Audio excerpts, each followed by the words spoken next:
তো ভাইয়া যে টাইপের অঙ্কটা আসেও সবচেয়ে বেশি আর স্টুডেন্টদের বুঝতে সবচেয়ে বেশি অসুবিধা হয়, অর্থাৎ পাওয়ার 5 যুক্ত যে মান নির্ণয় করার অঙ্কগুলো আছে, দেখো কতগুলো বোর্ডে যে আসছে বলার বাইরে, আর টেস্ট পরীক্ষার কথা তো বাদই দিলাম।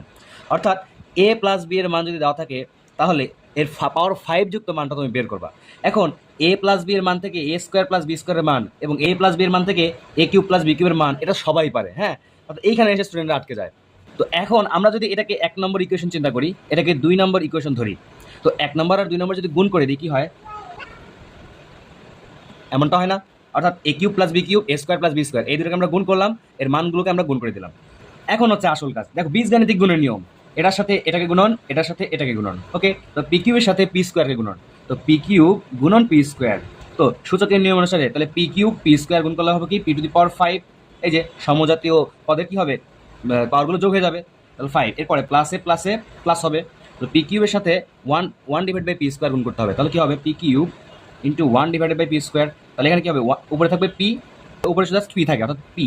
এবার প্লাসে প্লাসে প্লাস 1/p³ উপরে p², তখন কি হবে, 1/p হবে না, এই p² এর নিচে p³ তাহলে p² থেকে p³ কাটলে 1/p থাকে, প্লাসে প্লাসে প্লাস। এবার কি হবে, 1/p5 হবে না, দেখো 1/p³ ইন্টু 1/p², তাহলে এখানে 1/p5 হবে না, হ্যাঁ অবশ্যই। তো এখন দেখো 18 গুণ 34 গুণ করলে কত আসে, অর্থাৎ 612 আসে, অর্থাৎ 612√5। তো এখন দেখতে পাচ্ছি এই জায়গায় p⁵, এই জায়গায় 1/p⁵। তো এই দুটোকে এক করি আর এই দুটোকে এক জায়গায় করি, তো p⁵ প্লাস 1/p⁵ প্লাস এখানে আসতেছে p প্লাস 1/p, এমন আসে না, ইকুয়াল টু 612√5।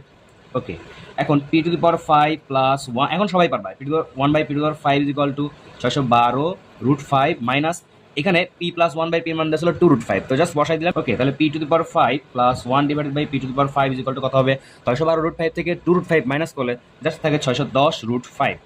এটাই তোমার হচ্ছে রাইট হ্যান্ড সাইড।